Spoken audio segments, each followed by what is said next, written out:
गोबर से जो चीजें बनती हैं उसका एक अलग इफेक्ट होता है। सूरजकुंड मेले में इस बार कुछ खास है। मध्य प्रदेश के भोपाल से आई नीता दीप वाजपेयी अपने अनोखे और पर्यावरण के अनुकूल धार्मिक उत्पादों के साथ लोगों का ध्यान आकर्षित कर रही हैं। नीता दीप, जो म्युनिसिपल कॉरपोरेशन फॉर 3 और प्रोजेक्ट की ब्रांड एम्बेसडर भी हैं, देसी गाय के गोबर से बने शिवलिंग, गणेश, वैदिक आभूषण, पूजा थाली, कलश और दिए लेकर मेले में पहुंची हैं। नमस्कार, मेरा नाम नीता दीप वाजपेयी है।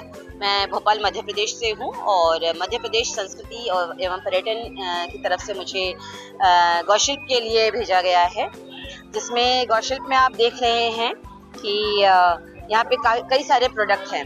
तो गोबर से बने हुए प्रोडक्ट की खासियत ये है कि इसकी शुरुआत ऐसी हुई थी कि हम गौशालाओं को आत्मनिर्भर करें, साथ में ही महिलाओं को स्वावलंबन रोजगार भी मिले।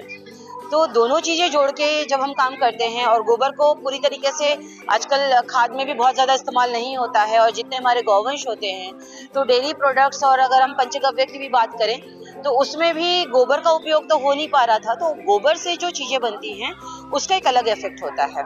इसमें रेडियो एक्टिव जो वेव्स होती है, एंटी रेडिएशन जो उसमें होता है हमारा, वो बहुत ही अच्छा होता है। साथ में वेल्थ के लिए भी बहुत अच्छा है, हेल्थ के लिए भी बहुत अच्छा है और हैप्पीनेस के लिए भी। जैसे कि आप देख रहे हैं, ठीक है, जैसे कि आप देख रहे हैं पीछे गोबर के बेनिफिट्स लिखे हुए हैं। वैसे तो 1008 हमारे बेनिफिट्स होते हैं और हमारे शास्त्रों में भी बोला जाता है कि गौ माता वसते लक्ष्मी। तो गौ माता में वैसे ही लक्ष्मी जी का वास होता है। तो जितने भी प्रोडक्ट्स बनाए गए हैं इसी को ध्यान में रख के बनाए गए हैं कि किस तरह से क्या चीज बनाया आपने। देखिए, दिए से लेके, जैसे दिया है, दिया देख रहे हैं आप, दिए से लेके किचन से लेके लक्ष्मी चरण, गणेश जी। और सबसे खास बात यह है कि मैंने सबसे पहले 2021 में गोबर से ज्वेलरी बनाई थी, जो 2022 में श्रीनाथ मंदिर नाथद्वारा में भी चढ़ाई गई है। तो ये मेरा परम सौभाग्य है, श्रीनाथ जी की कृपा है कि वहाँ पे मेरे हाथ की आभूषण चढ़ाए गए, जहाँ पे हीरे जवाहरात चढ़ाए जाते हैं। तो ये एक उपलब्धि रही है गोबर से बनाने की। शुरुआत कैसे हुई, मतलब क्या विचार आया आपको कि मुझे इस चीज में अपने आप को आगे बढ़ाना है और इस चीज को बाहर निकालना है जो लोग नहीं सोचते। देखिए, विचार ऐसे आया कि सब ये सोचते हैं कि हम कोई बिजनेस करने जा रहे हैं, कोई काम करने जा रहे हैं, तो बड़ा सा इन्वेस्टमेंट चाहिए होता है। तो इसमें बड़ा सा इन्वेस्टमेंट की जरूरत नहीं थी, गोबर तो वैसे ही मिलता था हमको। तो गोबर को हमें कैसे फॉर्म में चेंज करना है, थोड़ा बहुत मैंने पहले भी देखा था कि गोबर से काफी सारी चीजें बनती हैं, लेकिन घड़ी, गमले, इसी तरह की चीजें बनती थी। तो उसको मॉडिफाई करते करते हम लोगों ने कई फिनिश्ड प्रोडक्ट ऐसे बनाए, जैसे कि आप घड़ी देख रहे हैं, कीरिंग देख रहे हैं। तो ये पहले नहीं थे, स्टार्टिंग में जब गोबर पे काम हुआ था। ज्वेलरी नहीं थी, राखी नहीं थी, हम बीज राखी बना रहे हैं। तो ऐसे लो इन्वेस्टमेंट पे हमने काम शुरू किया था, और साथ ही ऐसी चीज जो अनुपयोगी समझी जाए, जो टोटल वेस्ट समझी जाए। तो गोबर हमारे पास उपलब्ध था, वेस्ट में आता है, और साथ में महिलाओं को रोजगार इसीलिए क्योंकि जो ग्रामीण महिलाएं होती हैं उनके पास रोजगार के कोई अन्य साधन नहीं होते। तो रोजगार के कोई अन्य साधन न होने की वजह से क्या होते है, कई बार कोई कैजुअलिटी हो तो वो फेस करने में थोड़ा सा हिचकिचाती हैं। तो ऐसे एक माध्यम था कि ग्रामीण महिलाओं को घर बैठ के रोजगार भी मिल सके और वो काम भी कर सके। तो यहाँ पे कोई बंधन नहीं था, मेरी तरफ से था। मेरा एनजीओ है Deepanjali art and craft society के नाम से, जिसमें ग्रामीण महिलाओं को और कुछ ऐसे बच्चे जो सड़क पे भीख मांगते हैं तो उनको भी लेके काम किया है। तो वो भी ऐसे दिए बनाते हैं और बाकायदा हम उनको भीख मांगने से हट के एक ये बोलना चाहिए कि एक अच्छे काम की तरफ ले जा रहे हैं जो उनकी कला को आगे बढ़ा सके। कितने टीम है आपके साथ, कितने लोग जुड़े हुए हैं इस कार्यक्रम में? अभी तक मैं 1000 से ज्यादा महिलाओं को ट्रेनिंग दे चुकी हूँ करीब 4-5 राज्यों में। उसके अलावा 300-350 महिलाएं डायरेक्ट इनडायरेक्ट वे में मेरे साथ जुड़ी हुई हैं, जो काम कर रही हैं। ये प्रोडक्ट सारे बनाते हैं? यही सारे प्रोडक्ट बनाती हैं अलग अलग। जैसे ये आप बॉल्स देख रहे हैं, आप एक बार उसमें बॉल्स देखिएगा, उसी में राखी से लेके हम मैट तक बना रहे हैं। तो उसकी अलग अलग चीजें। इसमें देखिए, धूप का मौसम हो, जनरली हमारा इस समय ही बनता है क्योंकि सुबह ठंडक रहती है, उसके बाद धूप तेज रहती है। तो इस धूप में ना सामान बहुत अच्छी तरह से बनता है, गोबर का सामान। तो इस वक्त हमारा ट्रेनिंग सेशन रहता है मार्च तक, तो इसमें सारे प्रोडक्ट्स बनाए जाते हैं और इसको बनाने में हमें लगभग 1 हफ्ता लगा है।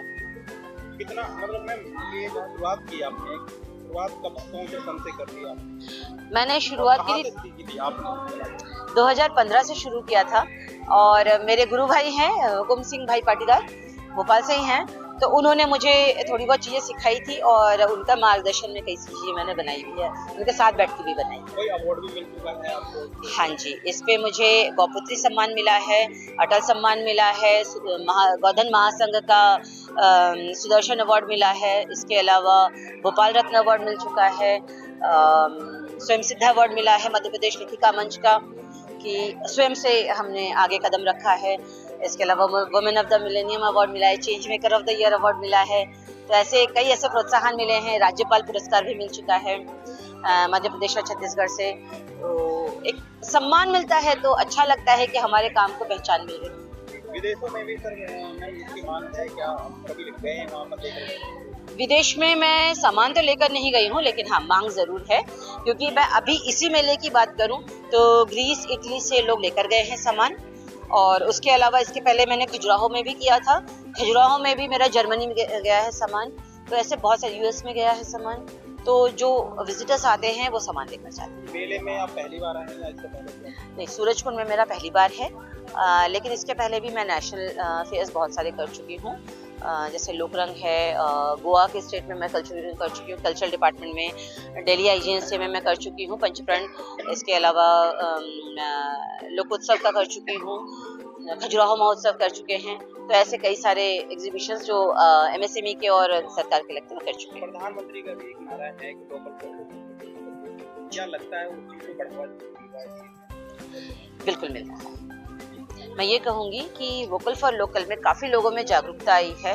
अगर मैं स्वदेशी जागरण मंच से भी जुड़ी हुई हूँ, स्वावलंबी भारत अभियान से भी जुड़ी हुई हूँ, तो अभी हमारे मध्य प्रदेश में एक फॉर्मेट शुरू हुआ है स्वदेशी मेला का, तो उसमें सारे वोकल फॉर लोकल ऐसे स्वदेशी प्रोडक्ट ही मिलेंगे जो हैंडमेड है, और उसमें भी वर्कशॉप सेशन रहता है, मतलब आपका स्टॉल भी रहेगा, आप बनाते भी रहोगे।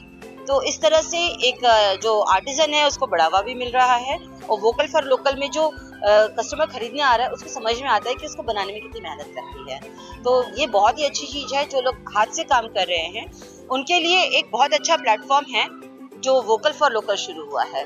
मेरे ख्याल से इस चीज़ को अपनाना चाहिए। लोगों की कैसी डिमांड है यहाँ पर? लोग आ रहे हैं, कैसे जा रहे हैं? अवेयरनेस थोड़ी सी कम है स्टेट वाइज, तो अगर मैं कहूँ, क्योंकि मुझे काफ़ी सारे स्टेट्स का एक्सपीरियंस है, बट डेफिनेटली हमारा प्रयास रहेगा कि आगे हम काम करते जाएं और लोगों में जागरूकता बढ़ाते जाएं। नीता दीप वाजपेयी को उनके इस सराहनीय कार्य के लिए कई पुरस्कारों से सम्मानित किया जा चुका है। 2020 में उन्हें स्वयं सिद्धा अवार्ड मिला। साथ ही मध्य प्रदेश और छत्तीसगढ़ के राज्यपालों द्वारा भी उन्हें सम्मानित किया गया। सूरजकुंड मेले में इन जैविक और पर्यावरण के अनुकूल उत्पादों को देखने और खरीदने के लिए बड़ी संख्या में लोग पहुंच रहे हैं। गोबर से बनी आस्था का ये सफर न सिर्फ धार्मिक आस्था से जुड़ा है, बल्कि पर्यावरण संरक्षण और महिला सशक्तिकरण की दिशा में भी एक अहम कदम है।